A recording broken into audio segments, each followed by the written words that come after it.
Hey everyone, this is Kenya Rachel, the Film Whisperer, and here are the 7 reasons why The Greatest Showman is the best musical of our generation. Reason number 1, it's positive. Come on people, in this day and age, we need as much positivity as we can muster up. And The Greatest Showman is filled with positive vibes, a positive message, and a positive outcome. We are looking for that happy ending, right? We get it in The Greatest Showman.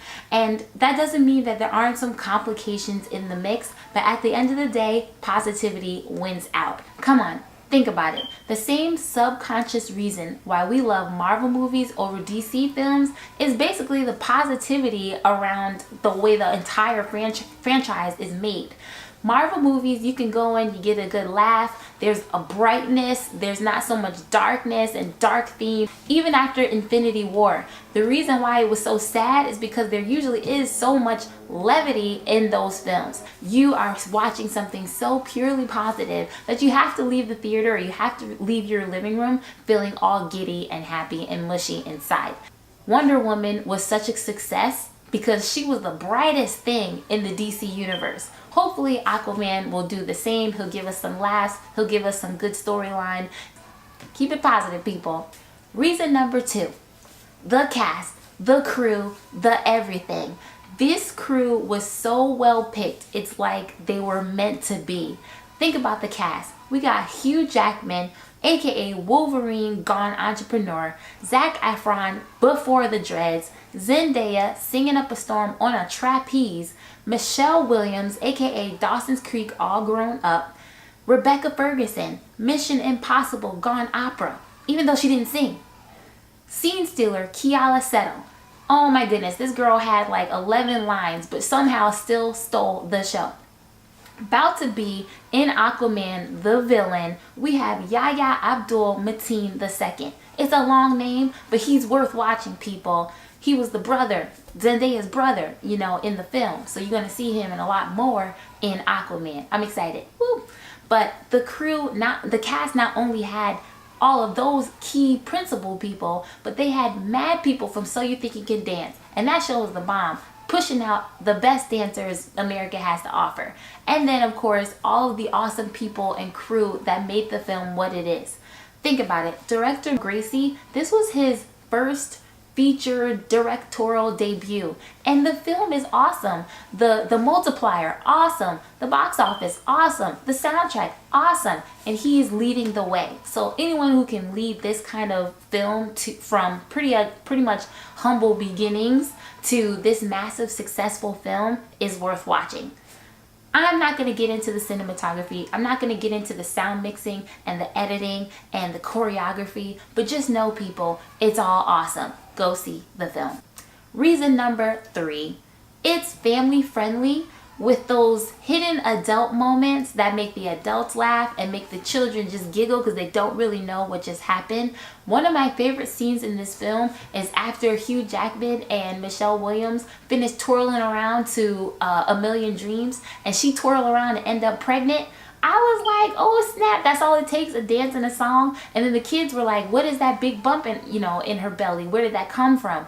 And I had a great time trying to make up something to explain. And so, come on, it's family friendly. It's those little moments that later on in life they're going to be like, wow, that's what that was, and still be able to enjoy the film without over sexualization and those kinds of things. So I really love the family friendly feel to the film, and I think it came out at a time when everyone was looking for something positive, looking for something family friendly that they could watch, that they could bring without criticism, without judgment, without overthinking things. And we're going to talk about how people overthink this film. I think that's a word. We're going to talk about that in a little bit.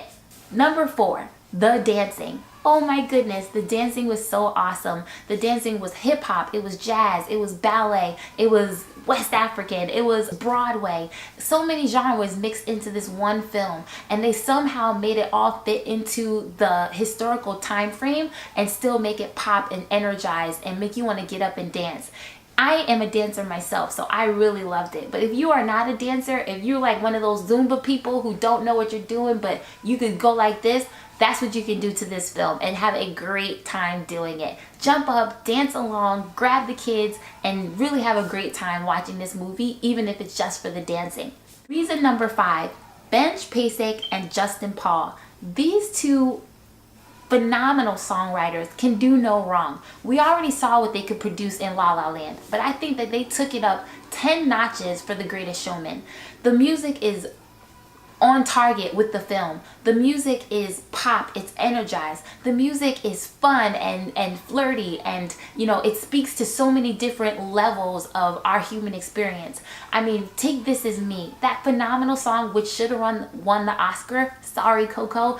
That song was so powerful and made moves in commercials and on Ellen and everywhere that anyone who has ever felt marginalized and anyone who's ever felt like they weren't good enough, or you know, that people looked over them, hello, modeling industry always feeling looked over. That song meant so much to so many people, and it continues to make and have that impact. So does the rest of the soundtrack. I can't even put in order which songs I love the most. One day it's, you know, Never Enough, because I can't sing it that well, but I can belt it like in the shower and make it sound kind of good. Or Rewrite the Stars, but I really love watching that scene or that song with them flying all around on the trapeze. It's cute. But the fact of the matter is that these two men wrote those songs from the gut of their heart, and you see and hear the passion in the music. Reason number 6. Hugh Jackman has to admit that he was wrong. Yes, Hugh Jackman, you were wrong. Even though it was your character, watching him admit that in that moment at the end on the beach, just boo-hooing and just like, boo, you know, I should have listened to you, I should have told the truth. That is an awesome moment, well worth watching the movie for. And I'm telling you, we all have at least one person that needs to meet us on the beach and apologize and cry. Maybe not kiss us, but just show some kind of affection towards that apology. And I think that he did it so well. I love watching moments like that because they're all relatable, even though they probably will never happen to us. And the last reason why The Greatest Showman is the best musical of our generation is it is a pure departure from reality. Yes, one of the biggest criticisms of this film was that it was so loosely based on P.T. Barnum's life that historically there was slavery involved, there was people being used, and all these different things. But I like to look over that in the midst of watching a film that I just want to go and enjoy the music and enjoy how they've recreated and pretty much Disneyed his life. See, we don't have an issue with Disney, right? Because The Little Mermaid, that origin story is crazy. She didn't have a soul. Like, she was a mermaid and she didn't have a soul. And part of her going to the Sea Witch was all a gimmick because she didn't get the man in the end. And the prince was a jerk in the original film. In the original story by Hans Christian Andersen. And then not only that, but when she got her feet, she would walk on the ground and it would feel like 1,000 knives every time she stepped onto the sand or onto the ground. And then at the end, we're not even sure whether she got a happy ending because she dissolved kind of into the air for 300 years, kind of awaiting judgment. So I'm not mad that they Disneyed that movie to make one of the best Disney films, of all time. And so let's relax, people. That's all they did to this P.T. Barnum story. They Disneyed it up, and we have this as a result to enjoy it. So I hope you enjoyed these 7 reasons why The Greatest Showman is the best musical of our generation. I want to see people of all backgrounds going to see this film. If you haven't seen it, please drop everything, go to what used to be Blockbuster, which is now like Hulu or whichever platform, and watch the film. It is so awesome. It is so encouraging. It is so positive. It will just leave you wanting to dance in your seat. Question of the day: what's your favorite musical? Obviously, The Greatest Showman is mine for the moment. It used to be Chicago, but this totally just took the cake for me. So what's your favorite musical? Was it Chicago? Is it The Sound of Music? Is it The Wiz? Is it Hustle and Flow? Because that movie has some music in it, you know what I'm saying? Tell me in the comments below. I really want to know. And I always love to leave you with a little note. Remember, black don't crack and Spanish don't blemish. Bye!